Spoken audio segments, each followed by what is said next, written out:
Now, can you hear me in Porto? Yep, all good. Okay, great, great. Okay, so welcome everybody to the 32nd edition of Above and Beyond Hangout.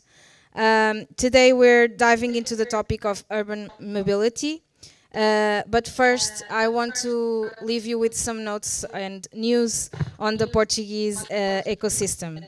So first off, I'm particularly proud to tell you that we just got back from a fantastic edition of our Incubex. Every 6 months, we gather the Portuguese incubators and accelerators to discuss the challenges of our ecosystem and to work together on elevating our startups. This edition was no exception, and we hosted over 100 incredible people from more than 50 different incubators to share their experience in Leiria. So if you are part of an incubator and didn't participate, please stay pay attention to our social media and to our network to participate in the next. Also, for all startups that want to participate in Web Summit edition this year, the applications for Road to Web Summit are almost closing. So if you want to participate in the program with the chance of having a 50% discount on the conference and have access to a boot camp to prepare yourselves, then you should apply as soon as possible. The registrations will close next week, okay? Also, the Aveiro Tech Week kicks off next week. So if you're around the area or want to know all the initiatives related to technology, innovation, and digital art, you should visit the city next week. There's another program that open applications, so Future Innovators Program by Unicorn Factory. It aims to support university students in developing entrepreneurial skills. So the applications are now open if you want to participate and are still a student. And now, last but not least, we would ask your help today with a survey on sustainable future of the mobility system in Lisbon. So if you are here, can you please put the QR code?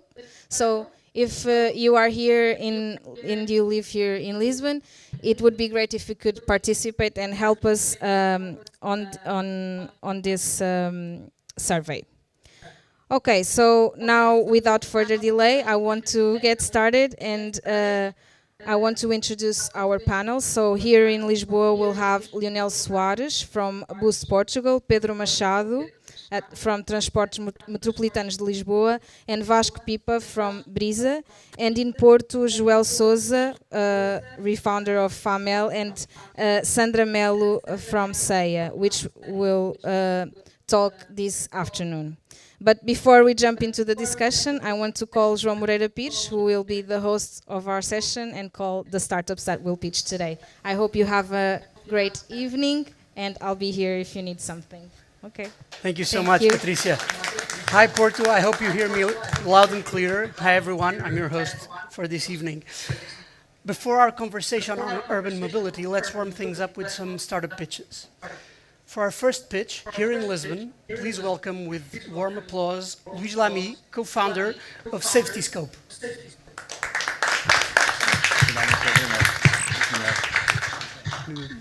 Clicker. You have a picker? Don't click. I don't think there is. I don't think there is one. There we go. There it is. All right. Thank you very much.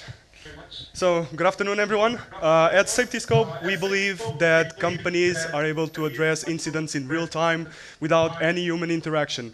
My name is Luís Lamy, and at Safety Scope, we automate surveillance monitoring through computer vision technologies. Our problem is simple to understand with a few examples. So, raise your hand if you've ever gone to a supermarket and saw a surveillance officer monitoring dozens of cameras for a long time. Okay, so everyone knows what I'm talking about. So for surveillance teams, this is quite of a difficult task because they deal with raw video and have no actual insights.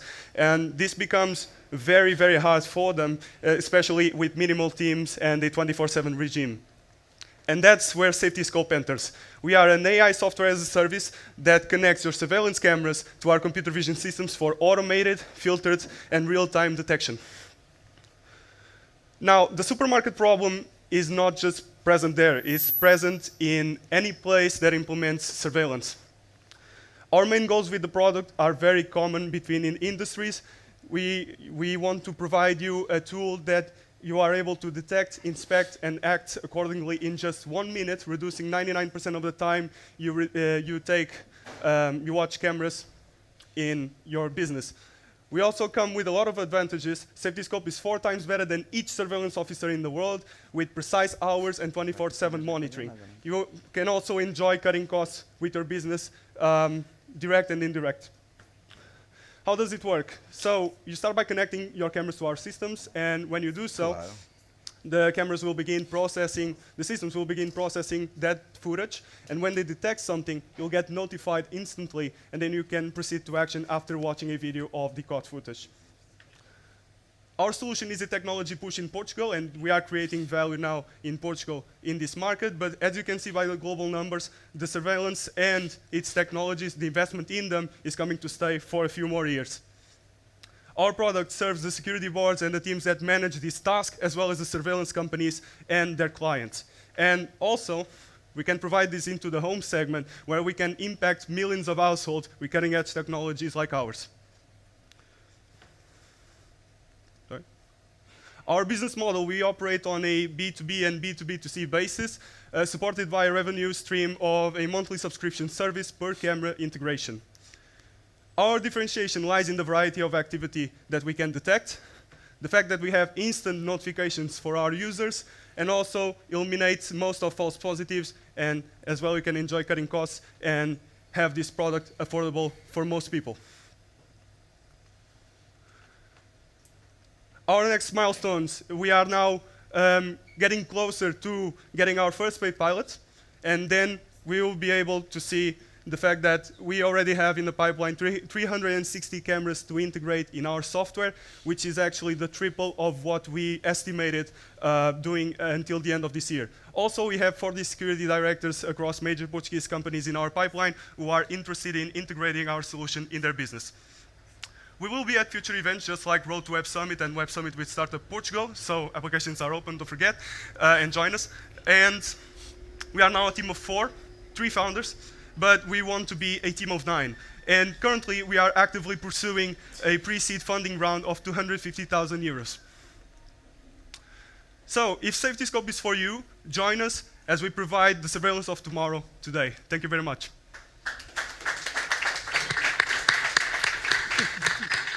Thank you, Luis. I guess Big Brother is going to be watching us. Let's move on to the second pitch of the day over in Porto. Please welcome André Azevedo, co-founder and CEO of Wing Driver. An applause, please.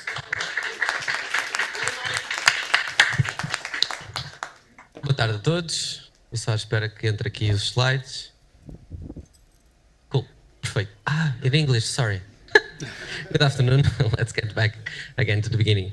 So, let's go back to March 7, 2014. At that day, I was driving the short 5-mile distance back from my girlfriend's house to mine. That I do all the time. But that day, I was tired. And after just driving for 5 minutes, I fell asleep and crashed. I totaled 2 cars, but thankfully, I was lucky. I didn't have any scratch. But not everyone is. Each year, 1.3 million people are killed in vehicle crashes, partially because of distraction and sleep. That is 3,000 people each day. It's huge. My name is André. I'm the CEO of Wing Driver. Wing Driver has an innovative solution that combines computer vision and AI to create a transformative impact on driver safety. Our technology is capable to monitor the driver's face and alert in real time if they fall asleep, if they are distracted, etc. Our technology whoop, is capable to reach a huge market. We are targeting 544 million drivers in US, a million cars or vehicles in US and in Europe. That is a $17 billion market opportunity. This is huge. And we are in the right moment in time where we have consumer and companies investing in this technology. And also governments mandating the implementation of this technology as the solution for this problem.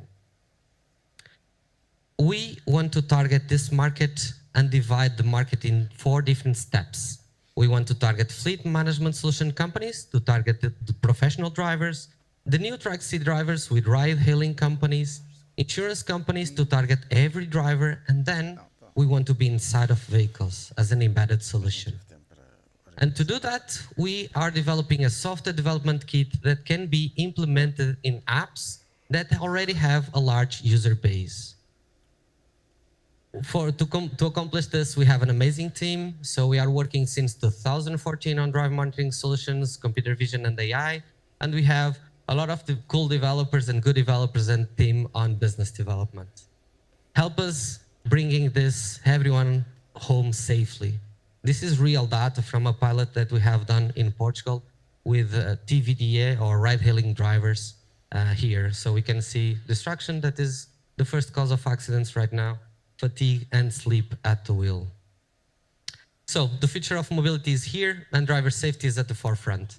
Now you can trust Wing Driver to get you and your loved ones home safely. Thank you so much. And we are raising capital. Yeah.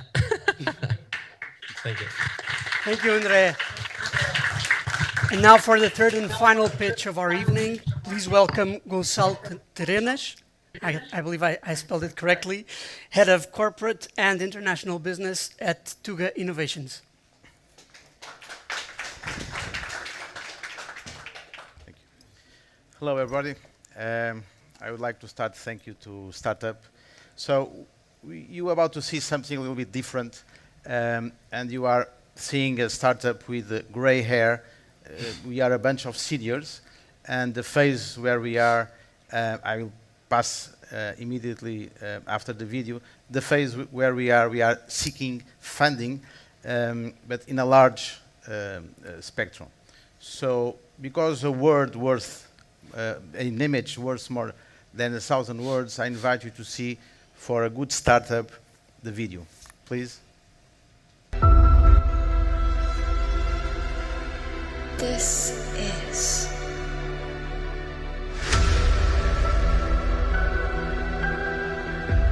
everything.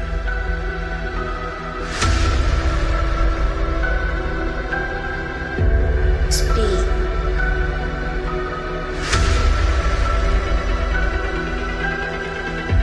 Beauty.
Well, I believe you understand why I started saying this. My name is Gonçalo Terenas. I'm Head of Corporate and International Business. Tuga Innovations is a company born in 2020 and starting through the first step through the United States with the IPO, so we are a listed company. And I will try to be concisive about why we have born.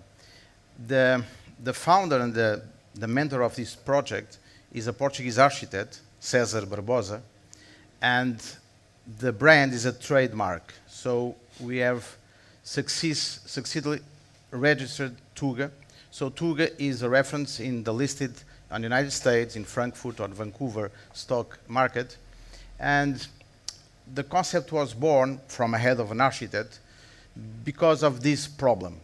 Cities are facing huge problems with urban transportation and urban ecosystems. Time lost in transportation, impact on health and well-being, economic consequence, air pollution, pollution growth. So the numbers are incredible about the time, about economics, about health, about pollution, about sustainability, and of course, the population growth. So Tuga was born to try to cross over, and as a solution, we propose sustainable, safe, and smart mobility solution services. Saving time, clean room air quality inside, disruptive digital, chauffeured services integrated into transportation systems. So here we have our triangle. Those who think that we are a car or a motorcycle are wrong. We are a solution based on services.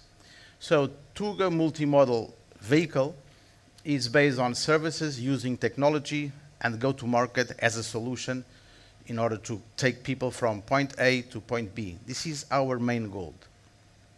Using technology, and of course, in terms of positioning, we are not a mass market product, although we are a mass market solution and service.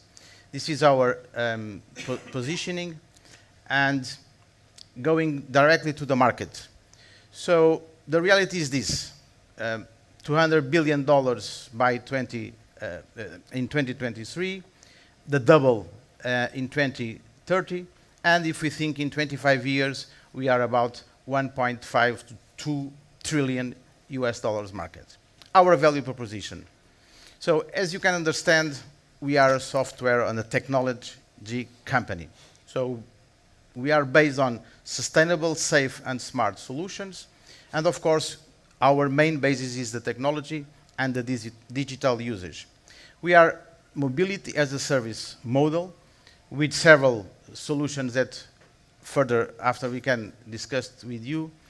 For investors, Tuga is an asset-light business allowing to scale repeatedly because Tuga detains and will maintain R&D engineers, software, quality control and marketing, and contract manufacturer will be outsourced as the services provided outsourced. So here you have two examples of what you can expect of our product services. Here you can see someone just arriving from the airport using ride-hailing services. And here you have probably the future of utilization of vehicles, a subscription vehicles. Today, people and young people mostly don't look to the vehicle as we look at that time. So people want to use and go from the point A to the point B in a smart, safe, and fast way. The team of Tuga. So we are talking about top-notch senior capital human. Those who are Portuguese knows very well Antonio Câmara from the iDreams. Fernando Pinto, former TAP CEO. Lucas Leonardis, that was head of technology service in a F1 company. So we have, I should say, an important asset as human capital. Why we show this slide? Because Porsche Consulting USA approached this. So 75 years under wheels of experience, for sure, if they have knocked our door, it's because they have seen something interesting. And this slide for us, it flatters because Porsche compare the very Porsche in the beginning to what we are now. Tuga has likewise decided to build their vehicle, the sustainable, safe, and smart urban mobility solution. Like in the beginning, Ferdinand Porsche looked around and couldn't not find the car he dreamed of, so we built one. So Tuga is at the forefront, preparing to unveil an unprecedented mobility solution. The differentiator, we are the first multimodal solution in the market. So we combine land and air. And we combine the needs of cities of nowadays and the future. We sleep and work in cities, but we will start sleeping out of the cities. So we have multimodal services around cities using platforms on the ground, on the roofs, and of course, hub terminal stations. What about financials? So it seems magic, but it isn't. Looking to our business plan, and I'm more than happy to help you after, we have an internal rate of return of 77%, 5 years payback period, knowing that the first 3 years we will not have revenues. We are looking for capital in the first year 10 million, second year 30 millions, and third year 70 millions. So this is our milestones. We will be present in Osaka, invited by the Portuguese government as a solution of mobility. We hope to be listed in NASDAQ in 2027, and this is our timelines and milestones. Our vision, it's all about Tuga, so thank you very much for your time. I will be more than happy to fulfill more needs, and thank you very much. Thank you so much, Gonçalo. And now let's move on to our panel on urban mobility, future forward. Please welcome here in Lisbon, Leonel Soares from Boost Portugal, Pedro Machado from Transportes Metropolitanos de Lisboa, and Vasco Pipa from Brisa. An applause for them, please. And over there in Porto, Joel Sousa, CEO and refounder of Famel. And applaud them, please. And our moderator, Sandra Melo, consultant at SEA.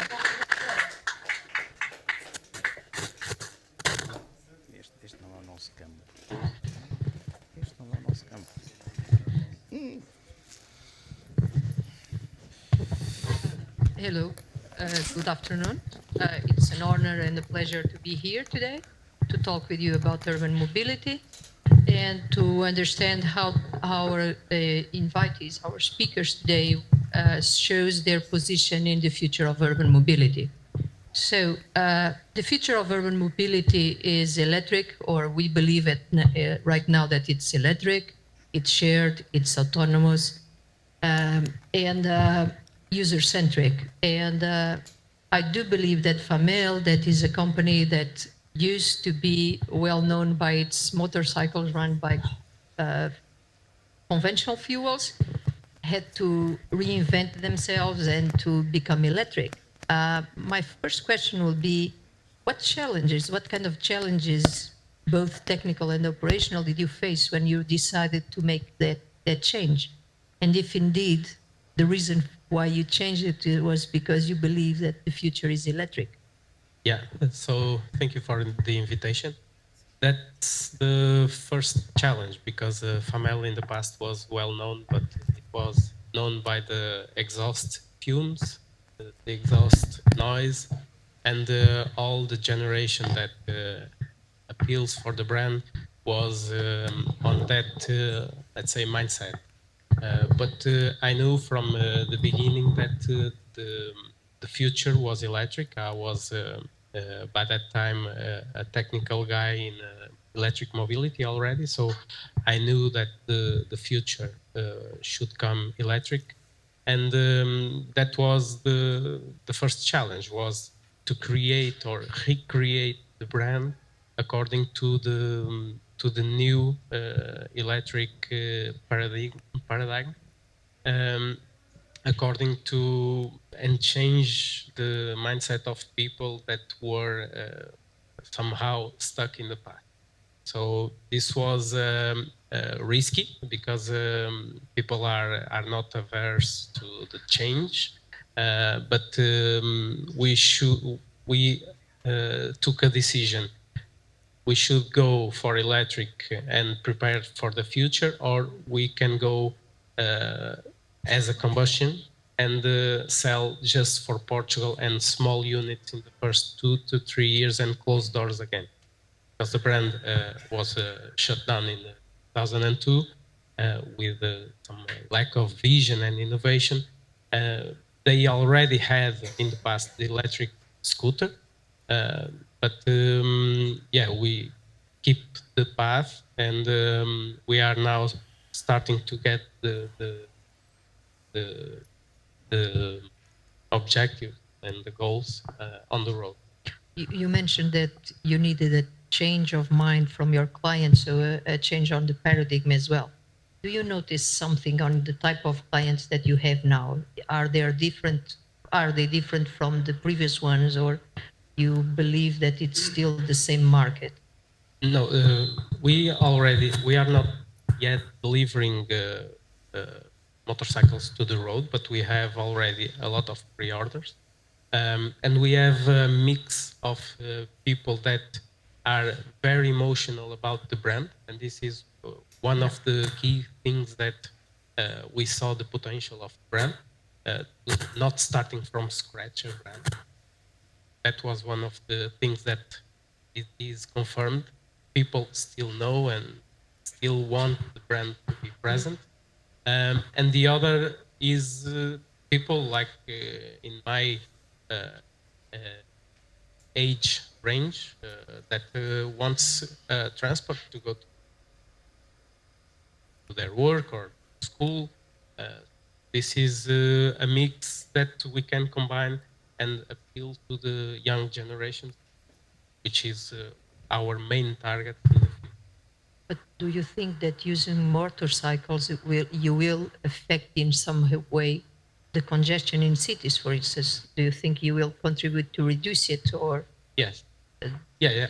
Motorcycles has a lot of advantages comparing to cars and comparing to other two-wheelers, let's say, mobility solution.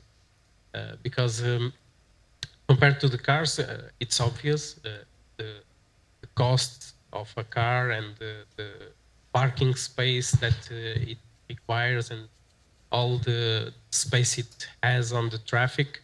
The motorcycle can easily sneak around the cars. The other advantage of the motorcycle is that it can go far or more in a certain way far away from a bicycle, for instance, because in city centers you can have easily 30 to 40 kilometers, and this is not practical for a bicycle.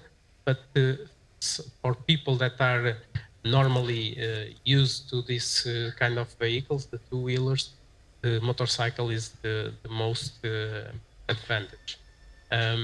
The other is the cost of ownership, because we can have, for a fraction of a cost of a car in terms of acquisition or renting, insurance, and all the taxes that we need to pay, we can have a motorcycle and get more time to live and to be at home in time instead of spending a lot of time in traffic. So this is a key advantage. And there is a lot more of an advantage besides the fact it is electric and contributes for the sustainability.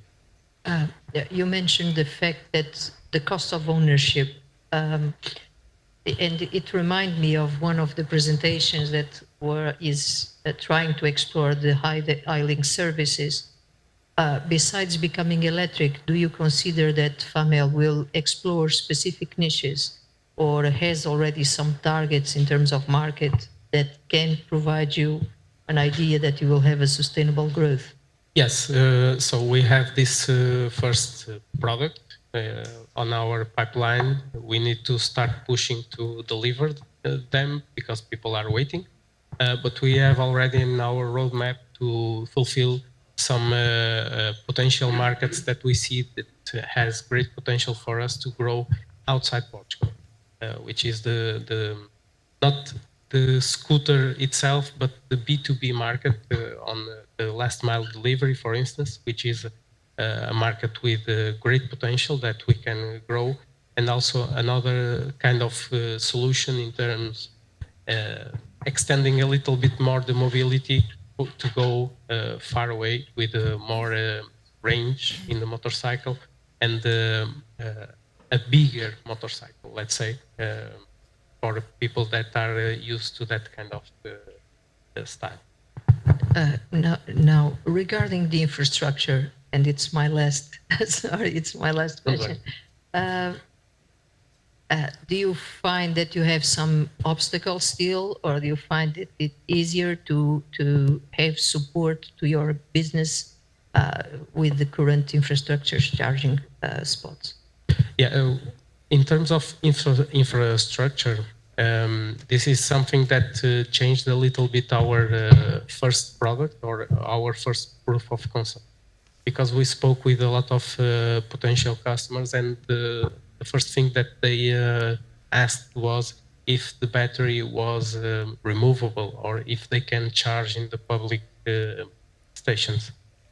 Our answer is that this current project or product is compared to an equivalent of 125 cc, which is not feasible to be charged in the streets. It should be charged at home or in the office, and in that way we are creating a way to remove the batteries, as the scooters has this possibility, to give people that lives in an apartment or wants to charge in the office and it's in the 10th floor, to give this opportunity and not closing this market for us, because it was maybe half of the market that we could close if we could not go for that in that way. So this is our main target in terms of infrastructure. In the future, the high performance, let's say, motorcycle, it will have this kind of charging because the battery will be bigger enough to accept. Okay. Thank you very much. Thank you.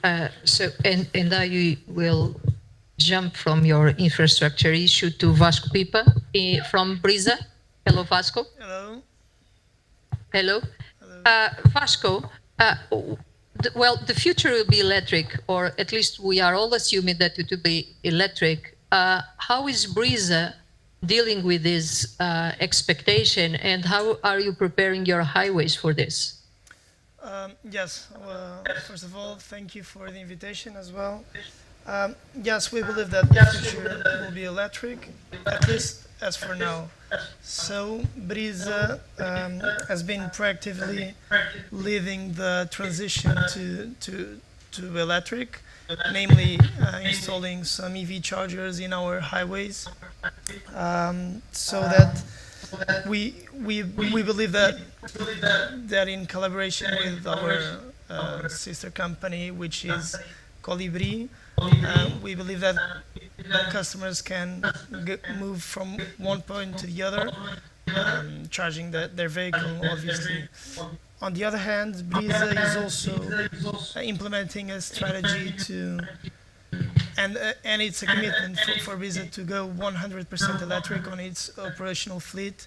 We're talking about road assistance cars, headquarters employees' cars. They should all be 100% electric. And we believe that the future is electric, of course. One good example is our Via Verde app, which we have EV charging service that it's a totally digital solution that allows you to check for the charging points, to check their availability, and of course pay without the need of a physical card. And that's where Brisa is leading the path. We believe that we should not only focus on electricity. There are obviously other sustainable energies in the future, but as for now, we believe that electric is the way. Okay, thank you very much. You mentioned Via Verde, so your intelligent transport system. Do you want to share any update about your innovative initiatives that you are still developing? Is there any solution that you are developing, for instance, to manage congestion in a way that reduces the traffic pollution, or it contributes to sustainability, or any other initiative that your Brisa innovation is dealing now?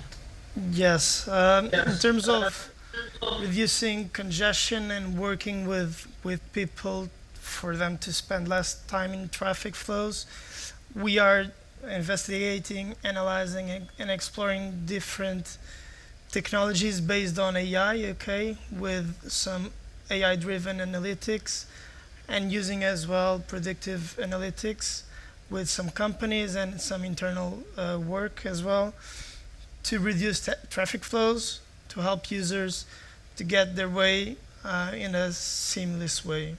So that's one of our ambitions to rely on technology and in AI-driven analytics.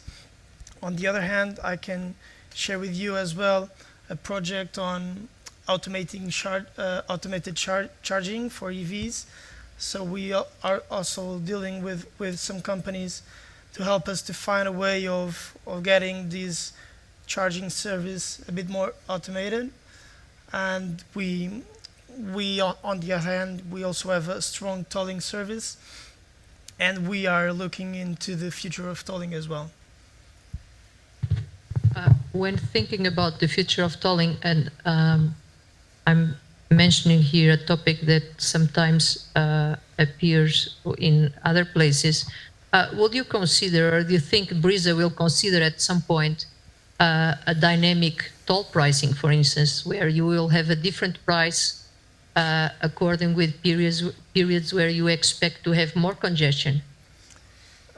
Yes, that's a good question. I believe that innovation is core to Brisa. Okay, we are, in terms of Via Verde, we are pioneers regarding the electronic tolling collection. So we made up the technology that allows you to not stop on a highway to pay the toll gate, and that's our DNA. So we're gonna pursue that.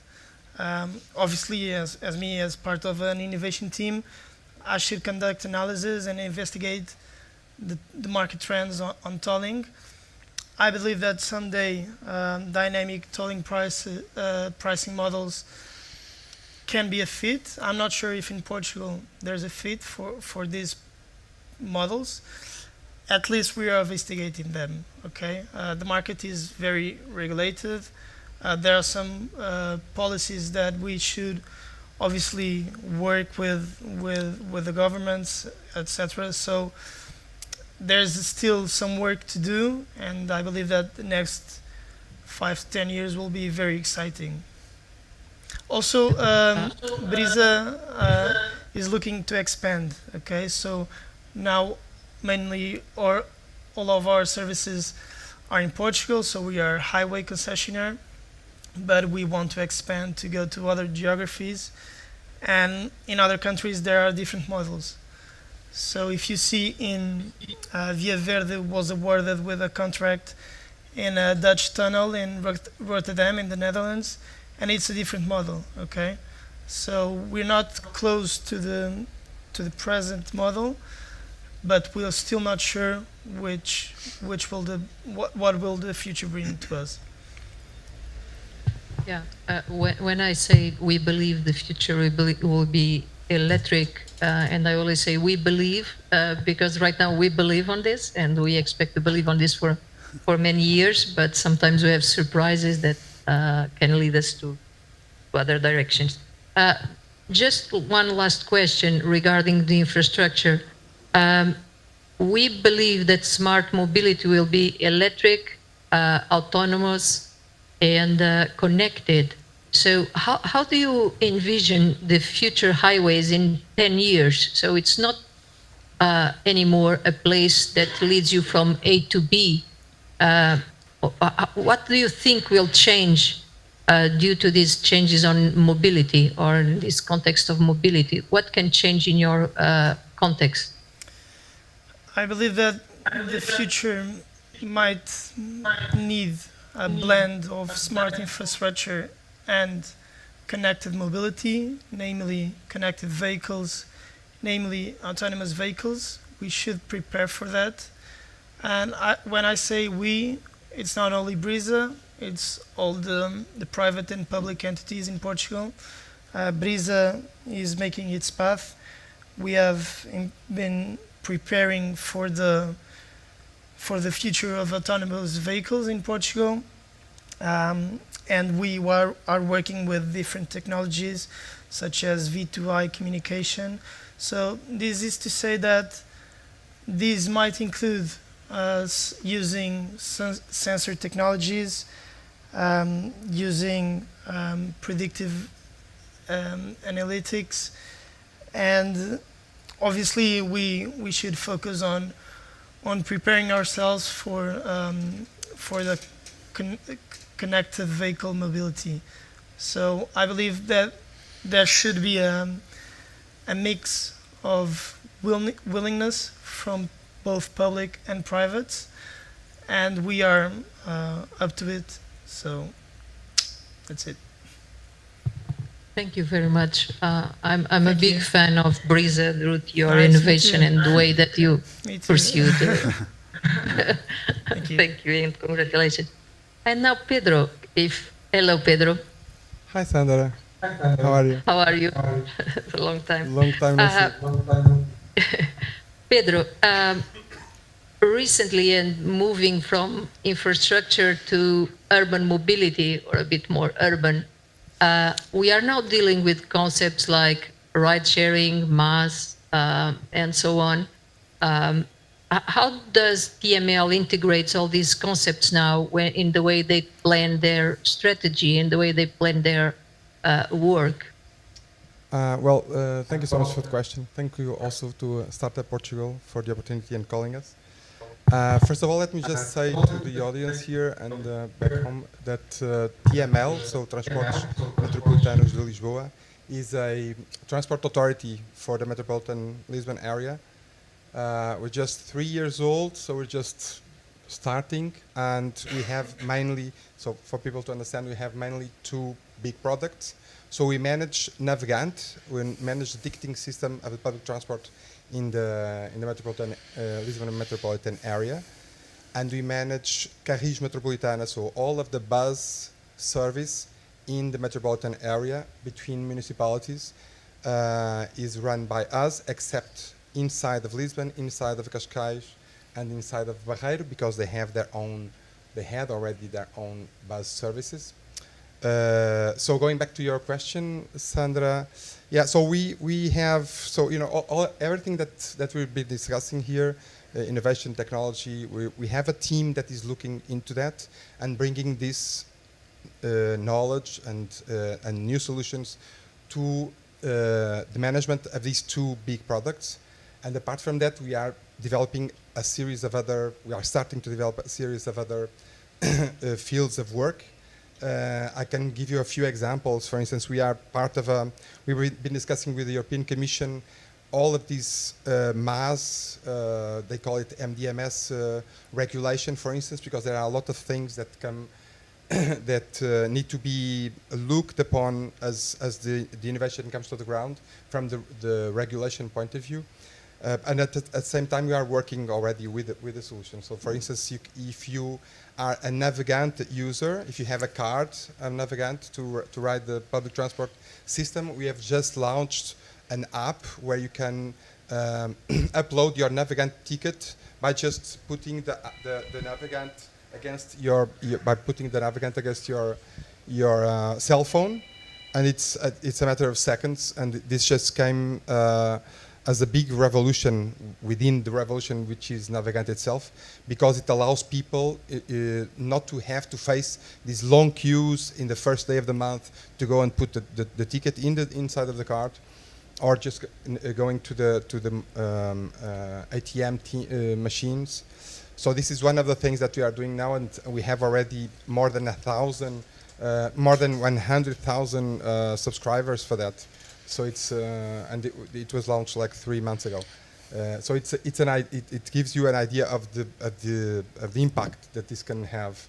Another thing that we're doing, for instance, right now is we have just launched a few weeks ago another app for Carris Metropolitana, and right now we had the web services. Right now you can have in your cell phone, you can look at through this app at all of the buses of Carris Metropolitana, and you can know where in the line that you are going to ride, where the buses are. A little bit like you see the cars of Uber, you can also already see the buses as well.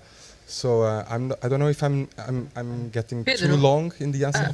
Pedro, do you see it in real time, or do you only see the time that is coming to the bus? No, you see it in real time. Of course, there is a gap because the bus sends a GPS sign to the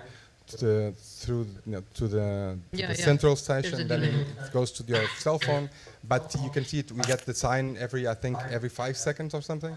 So yeah, it's in real time. Yeah, the Navigant system that you mentioned is similar to ANDA in Porto. So we also have one that does exactly what you just mentioned, just to make a comparison. Although the STCP doesn't show yet, at least I don't know that they show it on real time. But Porto is very far ahead in other things. So we have a very straightforward dialogue with the MPs. So and we learn from them with some things. We share with them other things, and also the other intermunicipality communities around Portugal. So yeah. But that can actually, I do believe that will definitely change the way the user will see the transport, the public transport experience. And that leads me to another comment that is, besides what you mentioned, and considering what we had like 10 years ago, that is already a huge step to have it on real time. Although it seems a bit strange that a city like Lisbon, with all these flows of tourists, and the capital doesn't have it yet, or didn't have it yet before. Do you have more technologies or more services that you have planned to invest to improve the user experience? No, sure. So we're now looking, for instance, at the interfaces. One very recent, actually it hasn't been launched yet, but we're going to be present in the international conference on walking. Walk 21 is going to be here in Lisbon in 1 month time, and we're going to be presenting, if all goes well, a new application called Naviland. No, it's not a new application. It's a new application for us called Naviland that allows blind people to navigate through within closed environments. So we're going to try to. We're working with ACAPO, which is the blind association, with the National Rehabilitation Institute. Also with EP, the manager of the infrastructure, and the Metropolitan of Lisbon, to see if we can put this application to allow people, blind people, to go from one transport mode to the other transport mode in complex environments, like the station of Orient. So if you've been to Gare do Oriente, you know it's very massive to go around, even with your eyes. So so we're now having an application that it tells instructions to the blind people that to navigate, and we have a lot of other things like we try and look for a couple more. For instance, we are talking about the information to the public.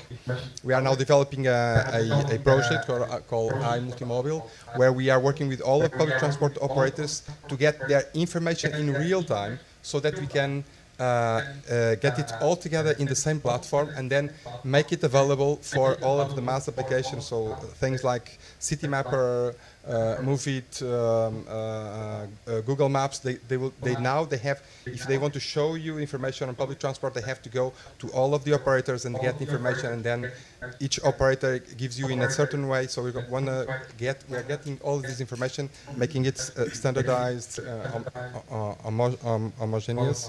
And then give it back to the mass applications and to the operators themselves, so that in the future, for instance, you can come. Let's say you're coming from Almada on the boat, and right now you can see the information when you're riding on the boat, or in the boat interface. You can see the information of the boat company. Yeah, so we want to have information of the other modes on the boat, so that when you are on the boat, you can see and say, well, I'm heading towards Cais do Sodré, so this means, and I'm seeing that the train to Cascais is running 3 minutes late, or what time is it, so that you can see multimodal information in all of the stations and all of the vehicles of all operators, and then you can make decisions in real time as you move along in your journey. Am I going in the right direction of the question? Absolutely. No, Sorry. absolutely. I'm sorry. I was listening all your news about TML, and it's nice that you share it because most of us don't find this kind of information unless we will look for it. And one important point that Pedro mentioned, indeed, about the blind persons is that we keep talking about sustainable mobility and again the future, and this is for sure the future of mobility will be sustainable because we will work, all of us will work on that direction. And sustainability is not only about reducing the CO2 emissions, and we tend to be most focused on the environmental side, and sometimes we tend to forget a bit the social side and the inclusive need of the mobility, and looking at the blind people or looking in simple things like, for instance, the bike sharing system. Sometimes the helmets that fit for most of us as users are not the best ones, for instance, for people with hearing loss that use those cochlear implants and so on. So if we want to pursue sustainable mobility, we also have to look at this social side and this inclusive side of mobility. And so I have to congratulate TML for that, definitely. Thank you, Pedro. Feel free to and also Vasco, feel free to feel free to interrupt at any moment if you want to make comments. And now I would like to go to, and I apologize, but I'm terrible with names, so I really have to look at it. Lionel Soares. Hello, Lionel. Hello. How are you? Hello, how are you? So Lionel is from Boost Tourism Innovation. And I do believe that in your case, it's the one that we don't know as much as with the other colleagues, because everyone knows Brisa, and most of us also know TML, and FAML has a place in most of people's heart from 30 years ago or 20 years ago. So if you could introduce a bit what you do, and then we start. Sure. Thank you for the invitation and the opportunity to explain a little bit what we do in tourism with Boost. We started like 2008 with some yellow go-cars driving the city. At the time, like in 2008, we had a technology in GPS based that it was quite innovative at the time. Nowadays, no, of course. But it was very good for us. It was like the start. We started like, we know like Lisbon at the time was not 1/10 of what is today. And we started like with the focus of innovation and showing the city in a different way. After that, we started to, with this goal, we started to look to more different means of transport, like segways, doing segway tours, bike tours, walking tours. We grew also to Porto. Nowadays, we are an urban company focused on Lisbon and in Porto, and focus on different means of transport, technology also inside our means of transport. Very early, we started to realize that we needed to do like corporate events because we didn't have enough customers, like individual B2C customers, to grow. And we started to, in a very early stage, to develop an app to corporate team building. So it's not a public app, it's only for us, for our customers. And we started to develop that app to show the city in a different way. Look, imagine like in the past we had like a paper, like we needed to follow some lines to see the city, and we passed that to a digital app, and with a focus of interactive to the customers and some gamification also, like giving them some information about a city. They need to take some pictures, they need to do some videos, and then share with their friends in the end of the day. 3 years ago, we made like an R&D certification for the innovation entity ANI, a Portuguese entity, and we made like a small team inside our company focus all on R&D. So our goal is to go on this path of the R&D inside the tourism, and trying also always try to understand what is the focus on two verticals like technology and different products, because tourism nowadays is changing a lot with different challenges.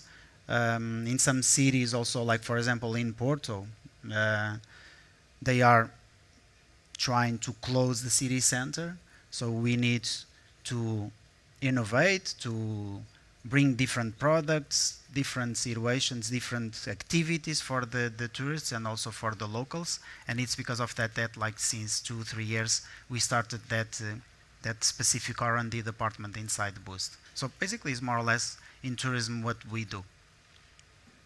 Okay, Lionel, from what your experience, and I don't expect you to give a solution because everyone is looking at this problem and discussing it in a different way and a different specific view. If you would give an advice to cities about how to balance residents' needs and tourist needs in terms of transport planning, what will be your advice? So besides using your technology? I think that we are in a good path. So you mentioned the multimodal system that is very helpful. So the shared mobility systems also. We like nowadays we have lots of lane for the bicycles. The city centers are, of course, that is normal. We need to take the cars from the city centers, and for Boost. We are looking on that also and improving more our walking tours, giving more authentic tours, our bike tours, showing the city in a different way. Because we are an urban company, we are focused on our community, so like the locals, the social part, we take that very seriously. So in our ESG report for the goals for 2025 and 2030, they have like specific lines for the community, because we is the city centers, Alfama, the small streets is where we pass all the days, and we want to make a small difference also, or be part of that change that we can do in the city centers. But I think that we are on the goal is the multimodal, is the shared mobility, it's more lanes, like more space for the pedestrians. In some situations, I don't know if you pass like in Rua da Conceição, with the tram, with people passing, with the cars, is impossible to, like, the sidewalk is like what, 50 centimeters? It's, thanks God that there is not any accidents over there, but it's complicated to have so many people that want to visit the city, and with cars, trams, and all the means of transport. So we need to do something, and of course we need to start closing the city centers and give solutions for the walking, bicycles, segways, for example. Probably there is space for some tuk-tuks also, and for the multimodal in terms of public transport. They need to be all connected. Besides that strong connection between micromobility and the tourism sector, do you predict a further step of further initiatives and services on your company that you think that will make an investor want to look at Boost now? Yeah, so what we are doing on that side is like we launch a new brand that is Spinach Tours. So basically we have a car that is, we call it Spinach, is a 4-wheel vehicle, fully electric. And all the technology and know-how that we have since 2008, we put it inside the new car, is electric car, and we are doing a license model to expand the Spinach Tours worldwide. So we have already locations in Lisbon, Albufeira, Funchal, Sal. We just opened on Sal, and we in October probably we will launch Sevilla and Malaga. So we raised some capital. We have some capital with international investors. We made a spin-off of Boost with the know-how of tourism, and this is our international project that we think that we can grow and put it worldwide. Thank you very much, and thank you for letting us know a bit more about your company and about the impact that you are making in our cities. So now to everyone, and I will return here to Famel again. Well, urban mobility is evolving quickly. What do you think will be the most disruptive innovation in the next decade, and how should cities prepare for this shift? If you want to give an opinion based on your experience with Pamela and with all the challenges that I imagine that you are facing. Yeah, it's quite hard to think about it because there is no, not only a solution, and it will depend to grab the best ideas and what is working in several places and try to adapt best way on each city. I think that the mobility as people are now starting to shift as a long way to cross. Electric mobility is enabling this shift, of course, because right now we do not think about the electric scooters, for instance, the small ones, the teenage, and the electric mobility enabled kind of products. Right now, for instance, in the motorcycles, the battery energy density will, of course, enable even more range or less weight, giving people less, let's say, annoying stuff to walk around with a heavy battery. Batteries can be lighter.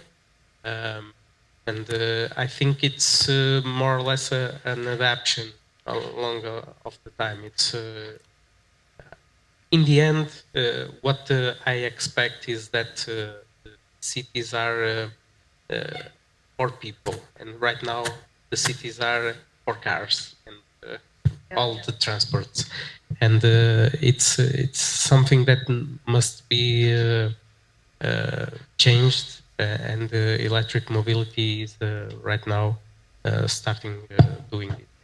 Yeah, thank you very much. Indeed, we also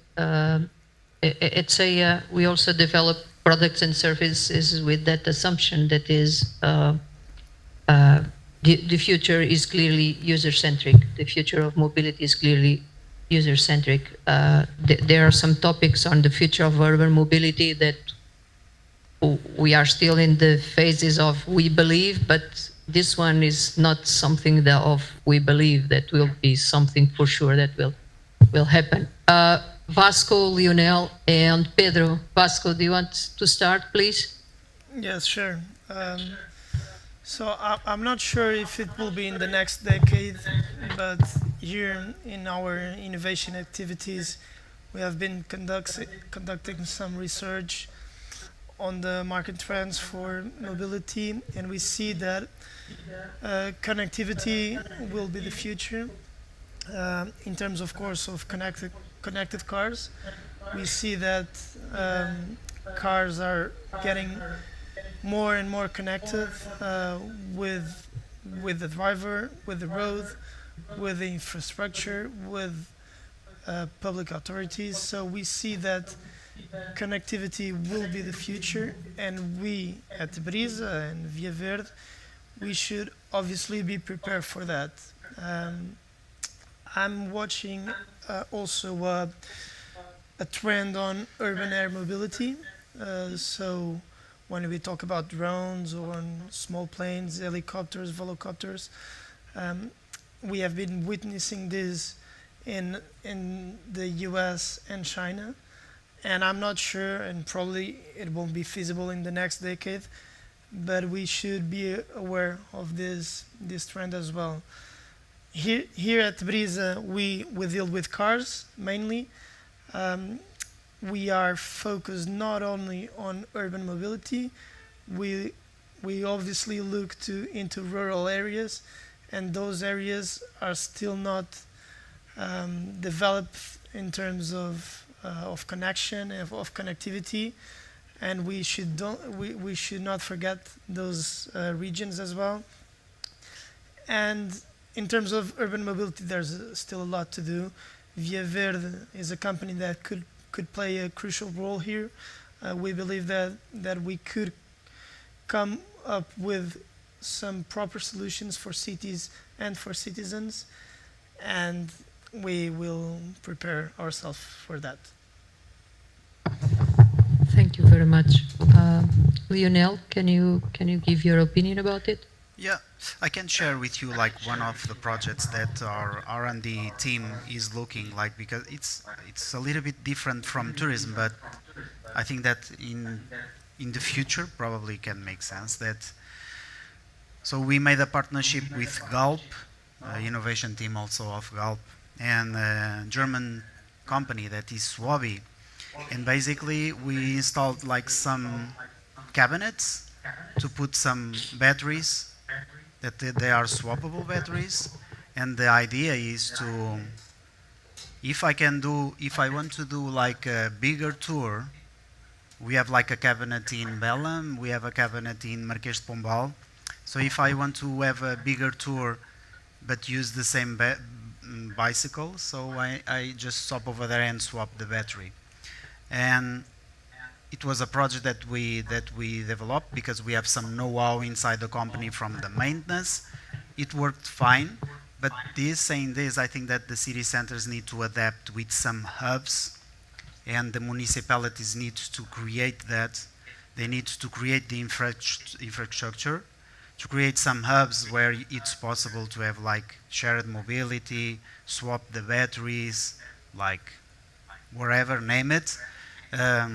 Storage, to the couriers to deliver the storage over there, and then you go with your cargo bike and you pick it and you deliver to the city center.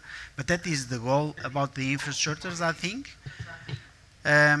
It's tough because it's like municipalities, it's public entities, but I think that if we create that hubs, then we can have like the drone vehicles, Tuga vehicle also. For us, for example, in the tourism, we can swap the batteries over there. We can do longer tours. Don't be always like in the city center inside Alfama. We need to start to show different areas of the city. So I think that the focus needs to be in the city center to create conditions for all the stakeholders, but with some hubs in the city. I think that it's a way to do it. You believe that you should have service providers to support all these micro-mobility players that we have now in cities, and not only micro-mobility players. Okay, very, very good. Pedro, do you want to finish, and then we will ask the public to make some questions? Yeah, sure. So, Sandra, before I answer your question, let me just say that at TML, we are now responsible also to develop what will be the sustainable urban mobility plan of the metropolitan area. So we are now starting now. We are closing the phase 1 of 4 phases of the development of this plan that is going to be ready in the third part of 2025. We are now going for the vision definition. So we launched this survey that it was shown. I think it was the first slide in this session. So we would like to invite you all to go there and go to the survey and just say whatever comes to your mind. I think it comes really align with this session. Just go there and say, my vision for 2035 is this one, and I think we can reach it with this type of actions. So we need a lot of answers to have a very broad vision that represents all of us. Going back to your question, one of the things that TML is looking now is to on-demand services. So we have, we have a bus service that is based on fixed lines. We are now looking into and starting. We're going to be starting a pilot in a few weeks or months of a on-demand service where you can, through an app or through a phone or through or through a button at the bus stop, to ask for a flexible vehicle to pick you up and drop you in the network, maybe in the train or in the boat, or in a fast line bus. And this is something that I think is going to be it can be a little bit of a big improvement from this perspective. But if I have to say, as a disruptive thing, looking ahead and out of the TML chorus, if I may say, I would say that air solutions are going to be there to look for. Although I remember in 2017 the Web Summit, I think it was Uber that announced that we were going to have air solutions and competitive in price with Uber rides in 2020, and I think we're still far from that reality. So I'm not so sure. But what I think it would be really interesting is when we have a small apparatus that we can carry on our backpack, like a few wheels that you can put on our shoes, with a small battery that allows us to have enough power for one day, like a cell phone. Not very heavy, so you can carry it on your backpack, and you get out of the office, you just put it on your boots, and you go to the train station or something.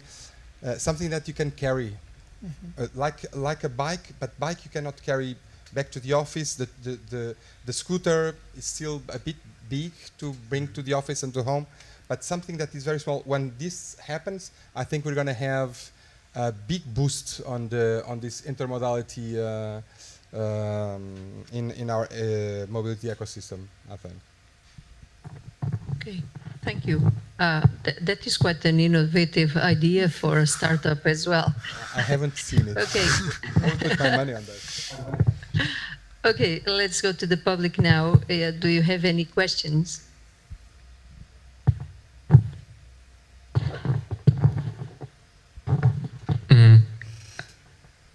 Hello, I have a question to the mobility of Lisbon.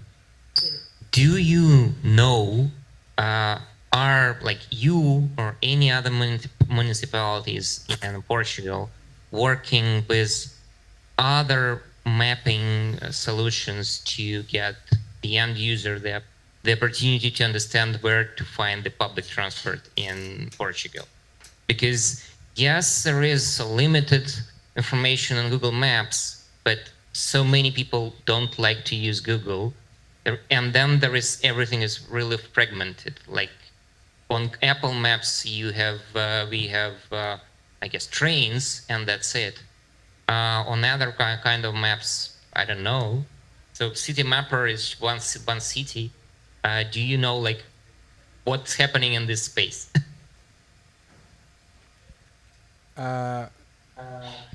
Sandra, I don't see Sandra. Okay. I can jump in and say that we are working with all of the MaaS operators. We are in contact with them, and we are trying to give them information so that they can do their job. We don't have a MaaS. We do have a MaaS application for selling tickets and for the bus operation. We would love to have a MaaS solution that integrates all of this. I think there is still some work to do. We have this ambition. We're having internal discussions on either shall we provide information and let the technological players that are out there that know a lot more than we do about coding and creating algorithms to bring people from A to B. And just feed them with information, but this also puts a bit some questions we can discuss. Or should we have an integrated application that belongs that is from the local government or from the central government. We can also look at it in a national base. Actually, the train company is now CP is now trying to push for a solution like this. So I think it will happen. I don't think it's going to happen tomorrow, but it will happen soon. There are a few things also to take into consideration.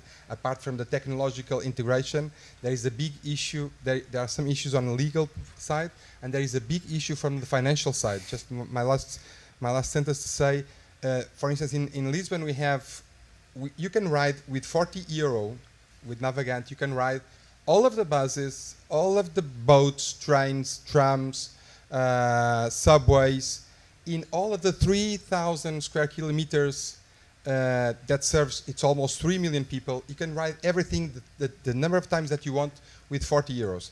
These 40 euros, if you try to ride a scooter, for instance, it's a very limited amount of trips that you can do. So because the public transport is subsidized and the private companies are not subsidized, so the gap, the financial gap for the final user is very, very big. How can we integrate our public transport offer with the private new and innovative mobility solutions? It's something that is been there were already some tryouts. So there was a Navigant has already a cooperation with Bolt. So if you are a client of Bolt, you can buy for an extra 10 euro, I think. You can buy a certain amount of trips that gives you 2 trips per day. That was a tryout. We are learning from this type of process, but there's still some road to go. Yeah. Thank you. Well, it is fragmented everywhere. It depends of the operator. Yeah, I guess for like the end user, like having the centralized possibility to pay for something is good thing, but yes, it might take another like 5 or 10 years. But just to have information what transport options are available, like it's really helpful, and it's not available in Portugal on the country level. Like anything that happens like for the city, whatever is the side of the city is. Like you go from Porto to Santo Tirso has a bike sharing. You will never know about this unless you go there on like physically. Well, we talk a lot about digitalization, in particular in mobility, but indeed there are 2 different Portugals here, or more, because when you go outside Porto and outside Lisbon, you don't have anything connected. Sorry, there's a question in Lisbon. Is there any question there on the public? Yes, there's a question here. Okay, great. Is more than a question, is a regret. Because you see, Pedro, now the average speed of the transport that we know is 18 kilometers an hour. And it is impossible to increase that with the occupation that we have in the city in terms of cars, and you have to change the user space. So what I have to regret at nothing that we have learned until now as clearly a solution on that, because the problem is in terms of city is how you make more sustainable, and the absence here is sustainability in the majority of the solutions that we have discussed today. It's just my regret. I think the 18 is the outrageous number, and everyone talk about the city of the 15, so I think 15 is the goal, but in a different direction, in a more sustainable way. Thank you.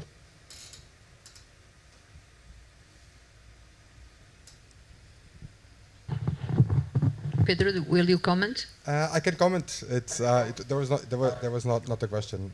I also know Paul for many years, and we work. Okay. We work towards So our plan that I was talking about is a urban. It's a sustainable urban mobility plan, as it is defined. So we work to make the transport ecosystem more competitive to the car, and of course I can give you my opinion, or I can give you my opinion about this, but I'm here representing TML. TML is a public transport authority. Is a transport authority, but mostly with competencies in public transport. And we do believe that public transport and I believe that public transport is the backbone of the system. It should be complemented with a lot of other things. It should evolve also in a more effective direction. But I completely agree with several people already mentioned that we should go towards a people-centric city. People should be the center of attention. That's in our mission as well. So we'll do everything to that in our strength to make people walk more, cycle more, use more of the public transport. Actually, what we believe is that we should have an array, a menu of different options. And when you go out of home in the morning and you plan your day still in the house, you should say, well, today I have to do this and that. So can I do it? What is the best way to do it? Yeah. So, and right now, traditionally, you had this public transport that always goes in the same lines, and now you have a lot of other options. So you can say, I will take the train because then I have a meeting that I can use a taxi, or I can ride a shared bicycle to go to the gym. Then I can go with my own solution. I can walk. But then again, yeah, I believe we can have a city that is, in our case, we talk about the metropolitan area, which is much more complicated than the city center, as you know. But I believe we can have a metropolitan area where it's easy and competitive to the car to go to most places. Probably not to all places, because the car is indeed very flexible, and in low dense areas, or at night time when the buses and the public transport is not there, or at weekend where the public transport is not so efficient, the car might be used in some solutions. It's also one piece, but in the end, I think we can do most of our trips in sustainable alternative ways. And right now, what we see from the pools is that more than 50% of the trips are done by car. And it's very, very difficult to change this. We all know this. Even with COVID, and after the big increase of the price of petrol, we are now paying almost €2 per liter of gasoline or diesel. And even like this, the number of cars don't go down. So it's really a tough choice. And I think connectivity, when we get the entire system to be reliable, and people say, I'm going to take the bus because I know that there's going to be another bus when I have to change, and I will not be stuck in traffic. I will be there on time. I think it's going to be, we're going to get there. But right now, it's still not so efficient. But I think we're working on it.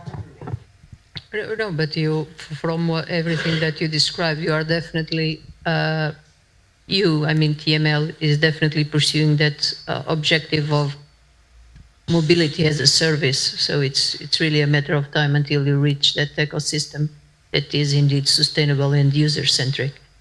Okay, thank you very much. Is there time for more questions? Is there any other question? Just one question? So my question will also be to the TML. It's quite a short one. So you talked about something called like a fixed route taxi, which is quite common actually in Eastern Europe, and which you have encountered during many years of my childhood there. And well, from my experience, it's a very problematic system, but I'm not going to criticize it, rather than to emphasize that it's a very research topic, and you can find a lot of information on it. My question would rather be regarding the shared biking system if there are any initiatives in terms of that, like coming from the government, because there is the experience of Amsterdam, if I'm not mistaken, when very affordable tickets to subscribe for a shared bicycle inside the city was introduced. And suddenly people did start to prefer bikes over cars, not only because of, let's say, this and that, but also because it was a very affordable and a common way to get around the city, and the bike was always there, and so on. And I guess the safety level of bikes is also much higher than of the scooters. It could also solve the problem of the expense, which you talked about, with the public and the private companies having a conflict in terms of pricing, because bikes are very cheap to maintain. So that's not an advice, but rather a question whether that's considered something that is considered, and if there are any initiatives in that area. Thank you. Pedro, it was for you. Okay, so within TML, and I'm going to say that TML is 3 years old, we haven't discussed this. Also because we believe right now we're seeing a movement towards bike sharing coming from the cities, from the city level. So Lisbon, as you know, has a bike sharing scheme which is very popular. It's one of the schemes, to my knowledge, one of the schemes in the world that has more rides per day per bicycle. Also because it's very, very cheap. So you pay €25 per year to be able to access the Gira bike sharing system. So it's really, really cheap. I think it's a great solution. We know that there are a lot of other municipalities around Lisbon that already asked for this bike sharing system to expand there. I'm not from the city council. I'm not from ML, which is the company that manages and owns Gira and developed Gira. But I know that some municipalities have asked, and I think that it hasn't expanded more because it's very difficult. You need bikes, you need to have a team to do the maintenance, you need to have cars to do the rebalancing. So I think it's a big success. It will keep to expand, and I think when I look at in 10 years' time, I see Gira going, present in most of the Lisbon metropolitan area. If not Gira, something similar. For instance, Cascais and Oeiras are already working into solutions like this. Although, of course, a very small compared to the Gira scheme. And you know that in sharing services, you need density, you need offer so that people can use. So I think I completely agree with you. This is a solution. Also, it's a lot used, not only because it's a great system, of course, but also because it's very cheap. And it's very cheap because it's financed. And in this case, it's a very interesting case because people who use car pay for the parking in the city, and this money from the parking of cars goes to pay for the bike sharing scheme. So you should know this. Gira is financed by the parking by the car drivers that park in the city. A part of it, of course.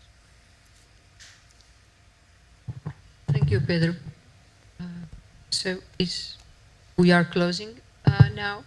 Thank you very much for the colleagues that brought their companies and institutions and allowed us to know a bit more about your work. Thank you very much. For me, it was very interesting. Definitely also to Joel from FAMEL. Thank you very much. You have a small advantage towards everyone because everyone has this nice feeling when we talk about FAMEL. Thank you for the audience for being here and all the interesting pitches. And I give the floor to Francisco. João, you want to finish there? Hey, is this on? Okay. Thank you all so much. Please give a big round of applause to our guests for this amazing discussion. And To close down, I will just like to thank our sponsors who make these events possible. So Investors Portugal, Ferroviário, 351 Portuguese Startup Community, UPTech, Porto City Council, Sograp, and Superboc Group. I ask for a round of applause for them too. It was a pleasure to be here with you tonight. Subscribe to our newsletter. See you again next month, and let's have a drink and network.